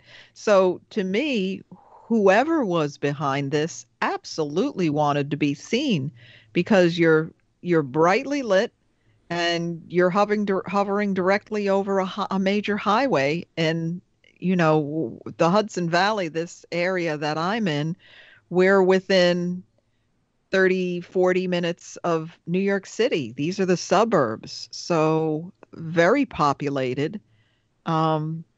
Why they're doing this, I don't know, but that, I think, the Hudson Valley wave of the 80s, I don't know of any wave that can even hold a candle to this, because it could be any night of the week for 6 years. Remarkable. So they're seeing more. They're seeing them, but what? So in the Hudson Valley in the 80s, you're talking about not only seeing them, but lots of people seeing them. Any abductions going on? I mean, anything beyond just seeing them in the sky? A lot of abductions. I was very surprised at how many there were. I'd be into the typical way an interview would go with somebody who saw something in the 80s. Again, not distant lights in the sky, something up close. You'd talk to them and, yeah, it was very low. And, and you say, well, how long did it last? You don't want to say, did you have missing time? And they'll be, well, that's the funny thing. I thought I was only out there for a few minutes, but, I went back inside and an hour had passed. Or a lot of cases where I'm driving home, I see this craft, and the next thing I know, I'm in my driveway and I don't know how I got there.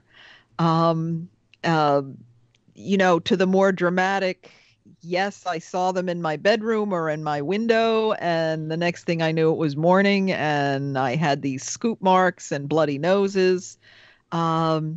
So the abduction part of the 80s wave is hand in glove. It was absolutely not uncommon.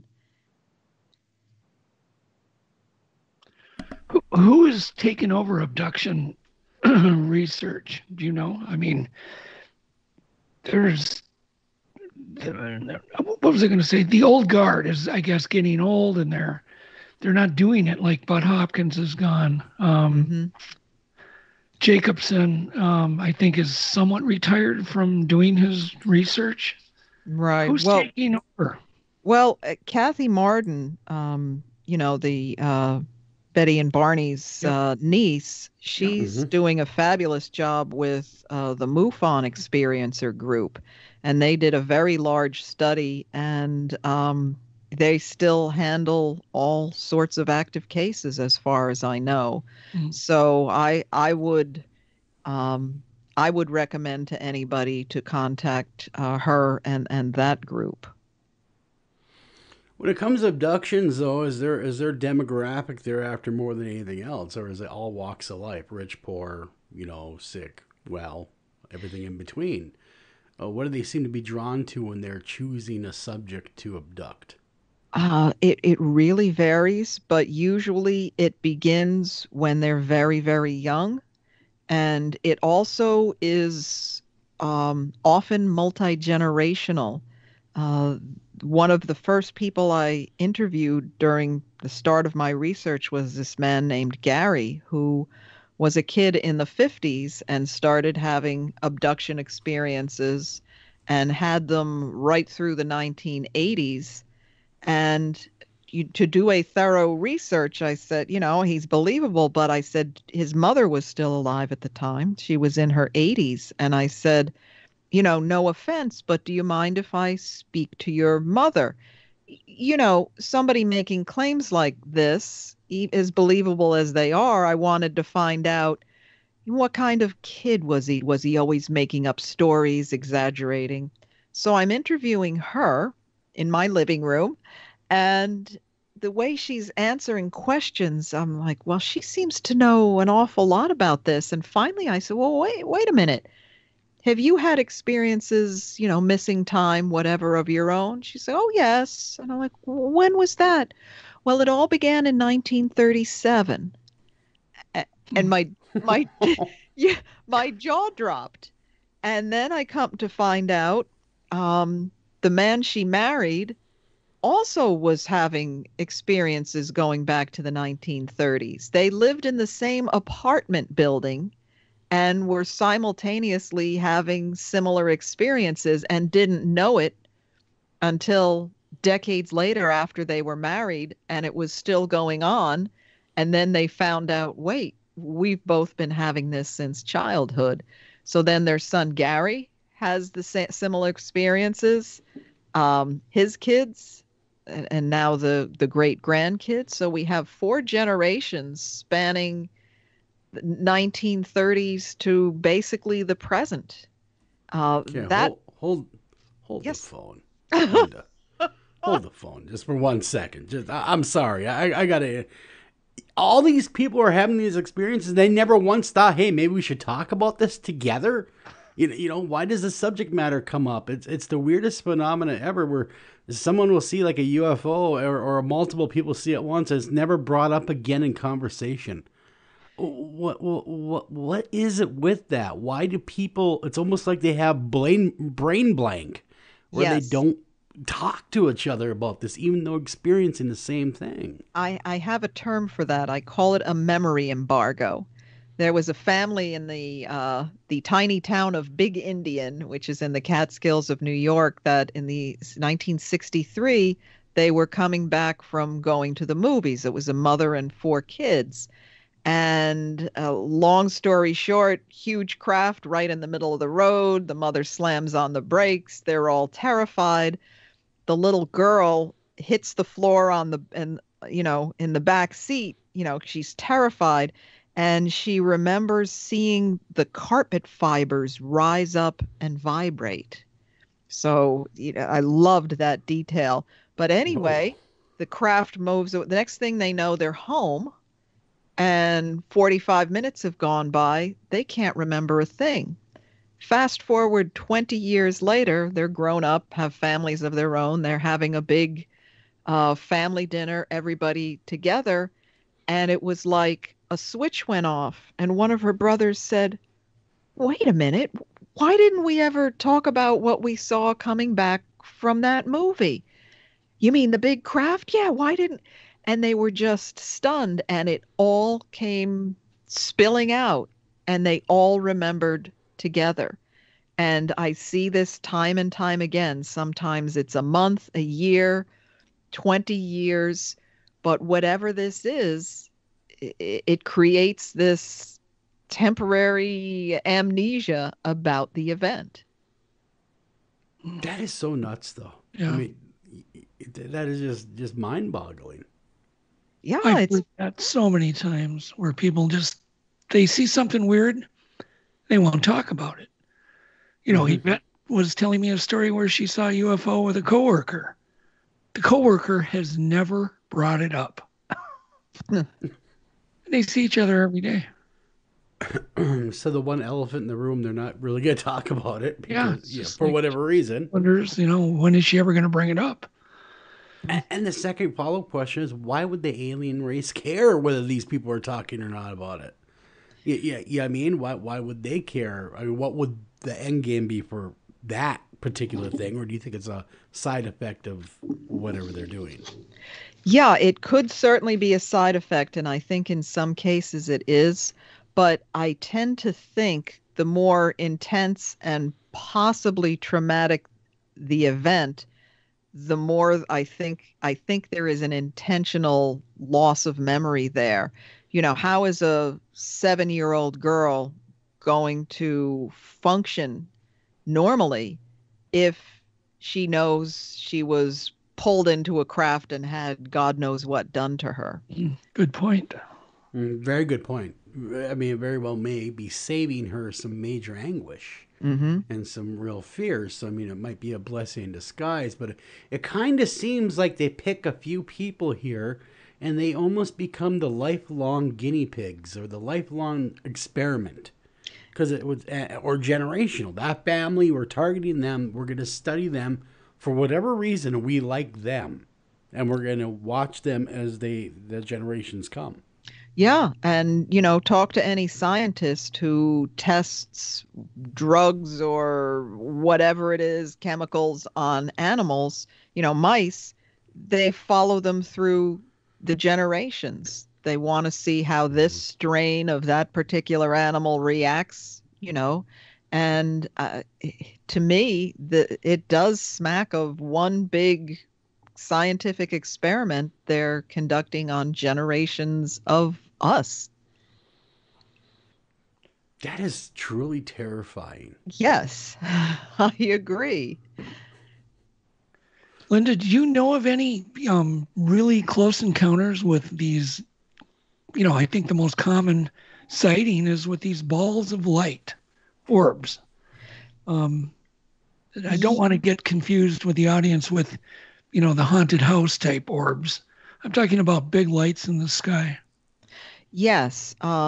We have an area here in the Hudson Valley, Pine Bush, which is known as the Northeast UFO capital. And many lights, orbs, whatever you want to call them, coming in and out of the ground, going through the woods, zigzagging through the woods. It seems to be almost a different type of phenomenon from, what you might consider the nuts and bolts craft. Certainly they've been all around the world.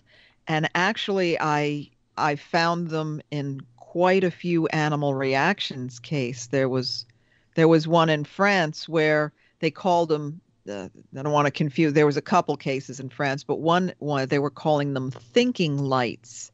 They're probably about the size of a basketball, but they seem to be consciously, intelligently moving around. And this would happen, over and over again. And the animals would usually react before the lights appeared. So they knew somehow it was happening. And there was a case where there were a couple of them moving around and the owner had these guard dogs and he ordered them, go get them. And the animals actually chased after this light, but wouldn't get that extra 5 feet. They stopped short and just barked at it. And then the light blinked out and then they were fine. They went around about their business. So they certainly didn't seem to fear them at all. So I don't think they are quite generating the same types of things that, the things that appear to us to be solid shaped solid shapes. I have a theory on those, though. Yes. After you're done, I have a theory. No, I would love to hear, because I have believe no theory. that those lights that you are seeing are recon drones. They're not aliens. They're using them as recon to see what's around. They're disposable. They dissipate. They're gone. Oh, but it's like a probe. It's like a probe being launched from the mothership. Before we go down there, we want to go see exactly what we're dealing with before we show up. I like that idea. Yeah, there's it's just dissipates. They're using the energy to monitor what's going on, and then when it needs to, it just dissipates. Yeah, because a lot of these, they just fade out, but they certainly are not, it's ball lightning. No. When you read some of these accounts on how long they last, and like I said, that one, group of people were calling them thinking lights because they were acting under control. under some sort Yeah, of... because I've had reports where they'll stop and hover, Mhm. like they're looking. Right. They'll look through windows. There's a lot of different things that these balls of lights will do, almost as if they're surveilling what they're going to be getting into before they show up. Like, okay, we're going to go to this place, but we just don't know what we're landing into. And that way they have a full understanding of what's going to happen when they show up. Yeah, the only thing that goes against your theory is some people have reported being injured by these. I would imagine, because it's still energy. I mean, it's hot. What that's form? been reported. Yeah, what forms of injuries? Burns, eye burns, things of that nature. Nothing. I haven't heard of anybody dying, but have heard of burns. And I think there was a bunch of cases in South America where numerous people were reported attacked by these basketball, sized orbs.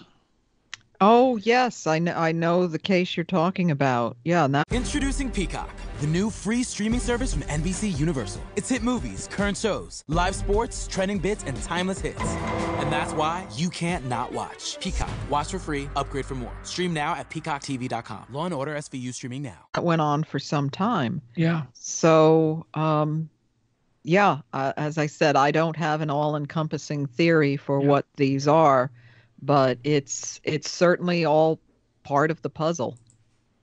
Yeah, if, like Joel said, we could be being visited by so many different races, different types of technology. Who knows? That which got to make your job extremely hard because you don't know, No, you don't. The only thing I can do is gather as much information as I can and then see what kind of similarities, can I find any patterns in all of this data? Well, and that's the most important part, is the patterns. You know what I mean? Because you have that pattern going on, and you get enough patterns, it becomes data, and data becomes truth. I mean, you're seeing what's going on. I mean, I've heard all sorts of wild theories over the years being on radio. Everything from the reptilians and the Greys have a secret war that they're waging, crap like that. But I you've heard that as well, I'm sure. Sure, yes. Another. But I don't buy into that. I think that this is bigger, if I can say bigger than that. I think that in a lot of ways, we are to them more or less cattle. The way that they treat us, the way that they kind of abduct us with impunity. It doesn't really seem that there's anything if they want you, there just does not seem that there's anything that will stop them. Right. You can run, but you cannot hide. Yeah. Yeah. And that on its own is a terrifying prospect. Oh, absolutely. To feel so helpless. Is there a greater violation? If this is true, that people are taken out of their homes, their cars, and have no say in what happens to them, it's horrific. Mm-hmm. I mean, there's famous stories about like the one in Kentucky. I think I forget the city, the name of the place, but they even shot these things and it had no effect. Oh, is that the Hopkinsville case? Yep, exactly. Yes. They were under siege. Right. And it would seem that their firearms were useless. Mm. Yeah. And you hear of people who are trying to fight their abduction, they're semi-conscious and know what's they're being taken, and they're paralyzed, or they just don't have the physical strength. It's like their strength is sapped and they just can't fight back. Mm-hmm. Have you ever had stories where somebody goes down to feed their pet and their pet is like soaked wet? That happened to us one time. Oh, really? We went down to feed our cat, and there's a little water dish which was still full of water, and the cat was soaked as if it had given a bath. Wow. And cats usually don't like getting wet. No, and this cat, I mean, it wasn't like a little bit of water. It was soaked to the bone. And I've always wondered about that. You know, it just kind of, it bothered me. Yeah, oh, absolutely. It's like people wake up and their pajamas are inside out, or they're not, you know, the shoes are on the wrong feet or something. It's, oops, we're a little rushed putting you back. And But yeah, that's fascinaning. Yeah. Yeah. Just little things, little tells. Yeah. Yeah. Little oddities. Well, one time, I think I had maybe had mentioned this, but we were in our garage and we had seen these really intense yellow lights flashing on the wall. And then they went, you know, we opened the garage and there was nothing there. And then the cats started just freaking out. I mean, they sounded like to this day, I've never heard them. They sound like they were killing each other or something was attacking them. And I've always wondered, I thought it was a tow truck in the driveway because of the yellow lights. And yeah, they wouldn't have reacted to a tow truck like that. Exactly. But they were fine. They were just staring at us, you know, like, well, yeah, why are you here looking at us? They were screaming. And they're Siamese, and it just sounded like something was torturing them. So I just wondered if I could connect, you know, the cats to the yellow lights flashing on the wall. Yeah, probably something had happened to them before, and they equated those lights with something awful going to happen. I don't even think they could see them because they were in the front and there's no windows. So they sensed something. Mm-hmm. Something scared them to death. Right. Yeah, and I your choice of words is what I hear repeatedly. You know, they made sounds, you know, whatever name the animal, just drop the animal into that sentence, made sounds I never heard before. I didn't even know they could make sounds like that. Yeah, I'd never ever heard them. To this day, we've never heard them ever sound like that, ever. Mm-hmm. Mm-hmm. It was just pure fear. And it scared us. Their reaction scared us. It should have. Yeah. Because what were you not picking up on that, you know, to them was seemed to be life-threatening? Mm-hmm. That's obviously one reason I was so interested when I found out you were doing research on animal reactions. Yeah, I hope one of the things I hope people will do is go back and reassess old cases now and look at those parts of the reports that, you know, they kind of overlooked before and say, well, what, you know, to me, it adds such credibility to the case if, you know, these animals had these reactions. You know, there was a case in England. A man was with the RAF and then went on to a career with BOAC, you know, British Overseas Air. Mm-hmm. And, you know, obviously he knew things that were in the sky and saw this craft. It was, the best way I can describe it, kind of like a ceiling fan that the fins could move. And this thing hovered over him for 20 minutes. His German Shepherd is going crazy, you know, terrified of this object. And from that point, it was never comfortable going back to that area, was always very skittish. So as a good, you know, veteran would do, he reported it to the MOD, and they came back and said, well, we see in your records you had cataract surgery years ago.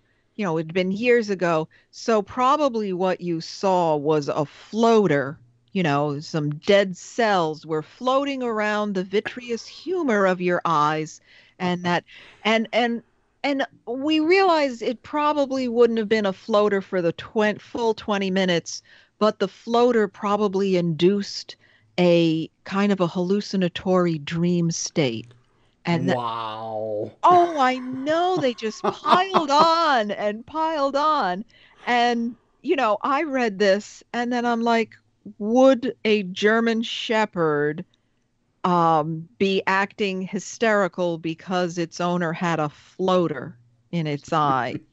And would it hesitate to go back to that spot for the rest of its life because he had gone into a dream state? That sounds like a cover-up to me. You think?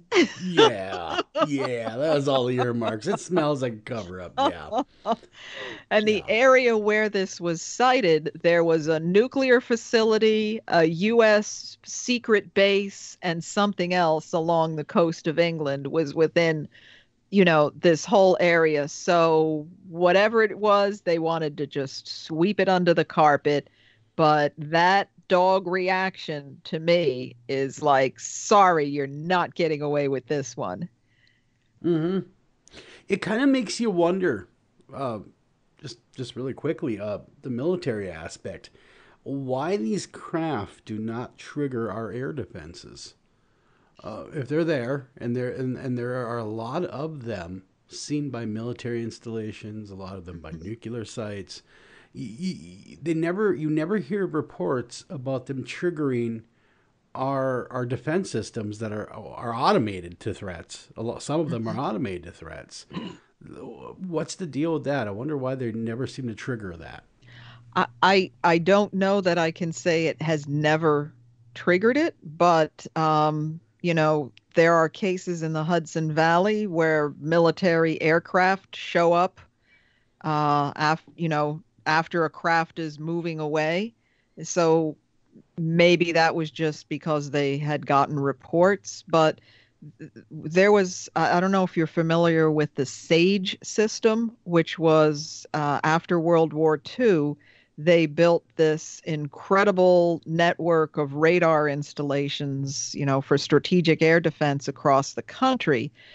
And there was a SAGE building in not far from where I lived in the Hudson Valley here. And in the 60s, I spoke to this man who was manning his station. They had their fingers on the triggers, or at least they would tell the people who, can launch a missile strike. And some object moved from the southern part of the state, raced across the Northeast, and I believe up into Canada. And it moved so fast and so low. They knew it wasn't ours. They knew it wasn't the Russians. And they say everybody just sat there not knowing what to do. They didn't even have time to react. And, this is what this facility is for incursions, that boom, you are on it. And the planes are in the B-52s are in the air, and you're launching missiles and whatever you need to do. And they didn't do anything. And the reason why I brought that up is years ago I interviewed one of the I don't want to call him a survivor because not much happened at the Battle for Los Angeles. And they witnessed it firsthand. They're a citizen of the area, and they watched this firsthand, what was going down. And that's why it was kind of interesting that, never, other than that one point where we actually engaged a UFO or UFOs, ever since then, you don't hear much about that happening at all. Either their technology got a whole lot better, or we got a whole lot more understanding of what we're dealing with. One of the two happened. Yes, maybe a little bit of both. That I guess there are stories where, like the Iranian case, where they're trying to fire on it and his system's locked up.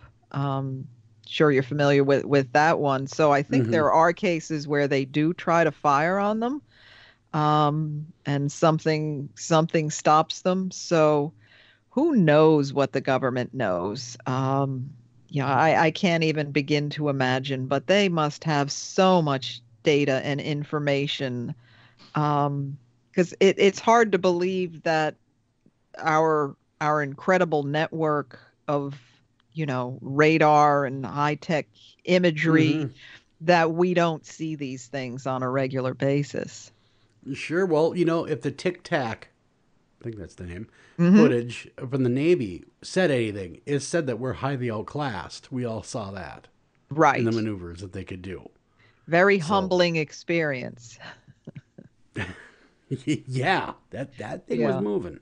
And people always say, well, why doesn't the government, come out and just admit all of this? And I say, well, if you're trying to position yourself as the greatest superpower on the planet, and then you say, oh, and by the way, these ETs are flying circles around us and we're absolutely helpless to do anything. It kind of takes you down a few notches. Yeah, that, and it would have political implications, like you said. It would have religious implications. It would also have financial implications. I mean, there's a lot of things that get tied into that. That if there's a better power that shows up that could easily vaporize us in a thought, well, I'm gonna go with those guys. Right. They could be my leader. And that could be part of the problem. Why too? Because the power, the unrest that would occur should there be, because we discussed the disclosure thing, Doug and I, a little bit in the first half hour. And after he explained to me how fragmented our government is and they really don't talk to each other. But it also, I got to thinking, the wheels started turning, but, think of the unrest that would occur should that happen. Oh, yes. I always say the veneer of civilization is very thin, and it doesn't take much for people to go rioting and looting and just become, unhinged. So, if the government then announced, oh, by the way, we're being visited by 10 races from, different parts of the galaxy, and they have their agenda and we can't do anything about it. Have a nice day. There would be some unrest for sure. Yeah, you don't want to turn on and say, hey, the Balkans are here, they got their death ray, smoke them if you got them, folks. You don't want to say that. I was out west one time and had dinner with somebody who was in charge of the Cheyenne Mountain Space Command. And I was really fortunate to have dinner with this guy. He was retired. And of course, I said to him during the conversation, I said, so are UFOs real?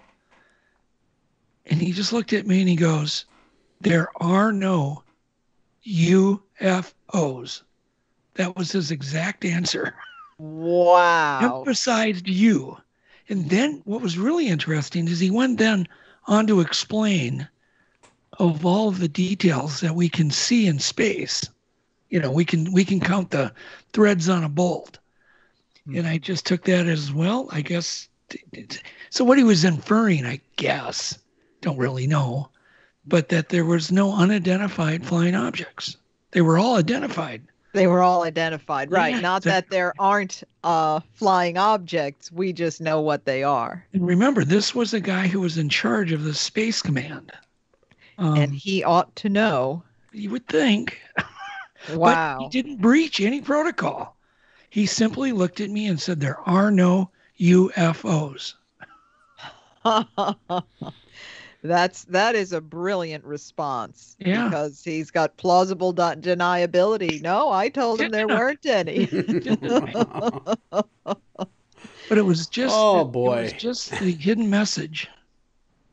Oh, yeah, absolutely. Read between the lines. Yeah. That was interesting. Yeah.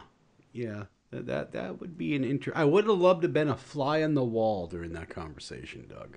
So what do you think about like the Rendlesham Forest case, where there's so much, high-end military people? It's documented with recordings, and it's just poo-pooed by most skeptics.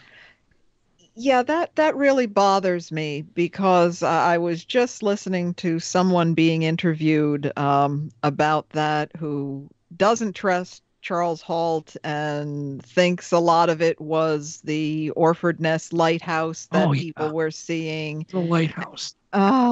So one of the things I did when go back to the animal reactions again, because if you read what John Burroughs, Jim Peniston, and Charles Halt were saying, the animals were in a frenzy. The barnyard animals, the animals in the forest were running by them like they're terrified, running away from something. So my contention is these animals see this lighthouse every night of their lives for their whole lives. They're not suddenly going to be panicking, oh my God, there's a lighthouse, and, running for their lives through the woods.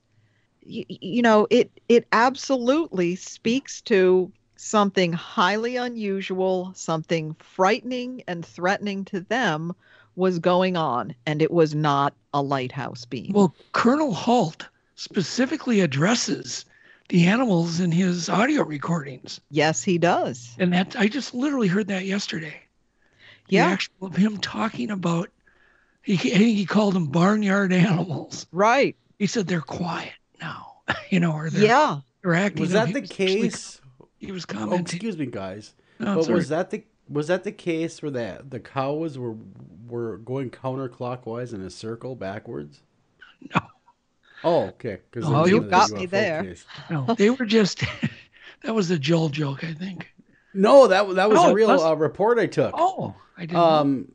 I want to hear about that. There was a UFO that landed, and the UFO landed, and they come out and they measure it, and all they got their Geiger counters out, and they're actually verifying this. This happened in Germany, Hamburg, Germany, and these cows where it had landed were never forget hearing this. And there's photographs to show me. There's a video that this person produced to show me where these cows were in a line, but they were in a circle in a line, and they're walking backwards, counterclockwise, around where the craft landed for hours.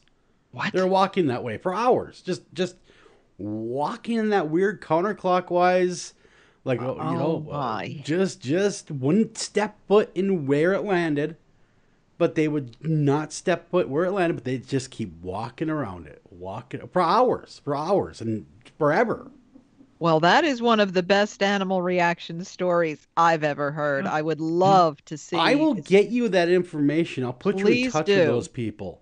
Please do. Because it was the strangest, and it was one of those moments, because I'm a radio host. I hear all the weirdest stuff ever. So it's like one of these show me the video of this. And the guy took it with his cell phone. It's his own video he took with his cell phone of these animals doing this.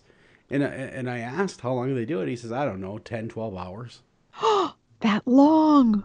Wow. So I'll put you in touch with him. I will email you his information. I'll explain to him that I have talked to you as well. So get you guys together and talk about that. You've already got Linda working on her second book now. Absolutely. Or at least a revision of the first one. Well, hey, it's been out a day. It's time to revise it with new information. Thanks, Joel. Yeah. Well, where were you last week? Right. Anything I can do to help. No, that is fabulous. And that's what I'm hoping is going to start coming out, where people are going to say, wait a minute, I know this case of.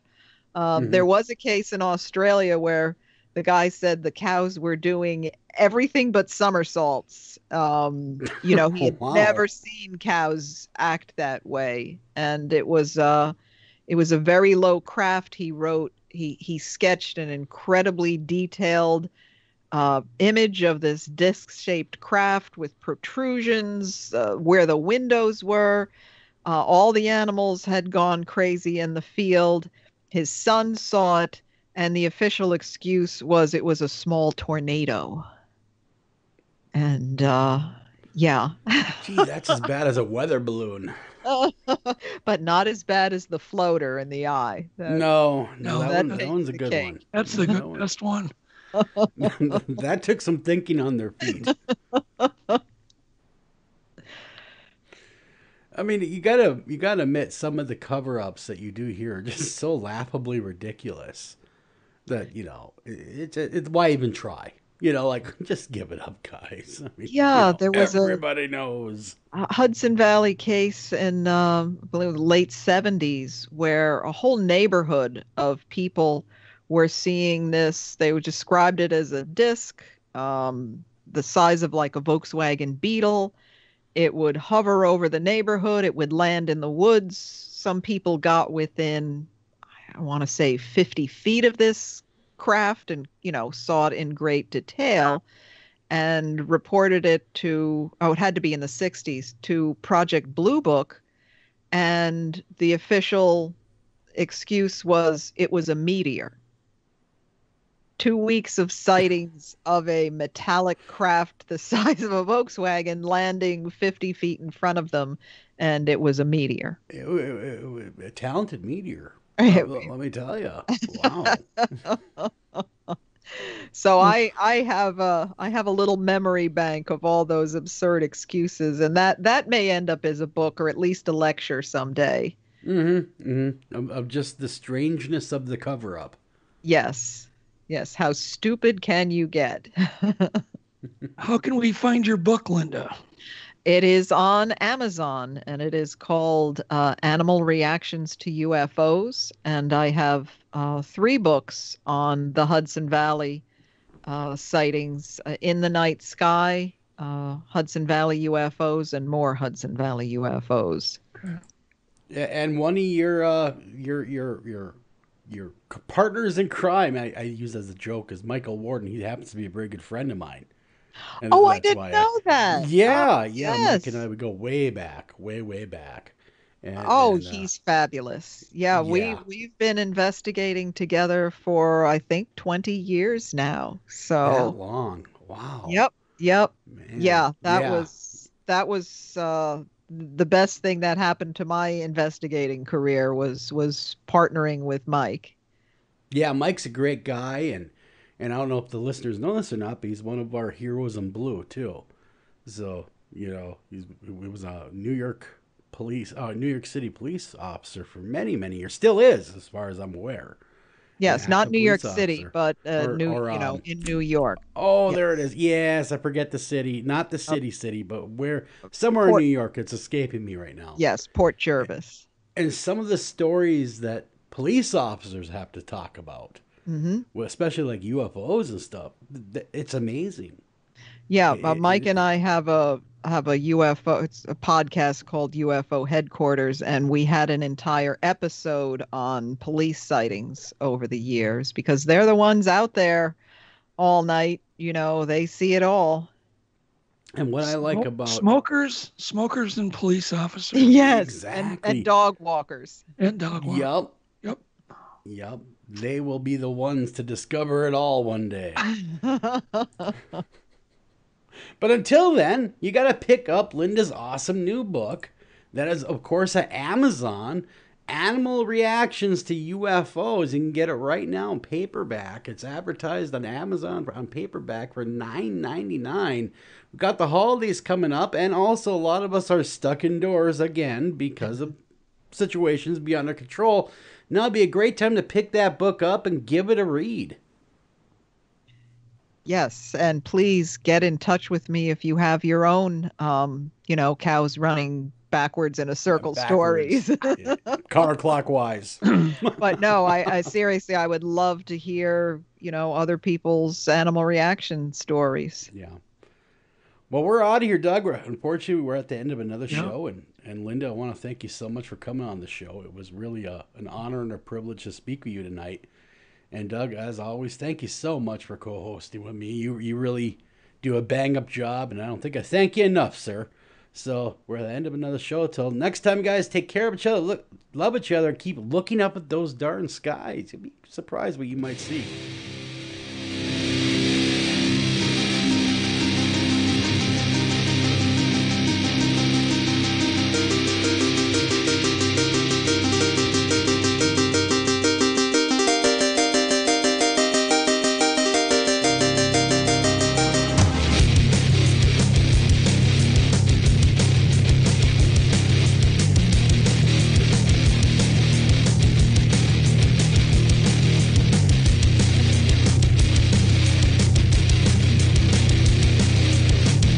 Streaming only on Peacock. John Wayne Gacy killed 32. Straight from the killer's mouth. They want you to believe that I alone committed these murders. The new gripping 6-part documentary series, John Wayne Gacy, Devil in Disguise. All episodes streaming now, only on Peacock.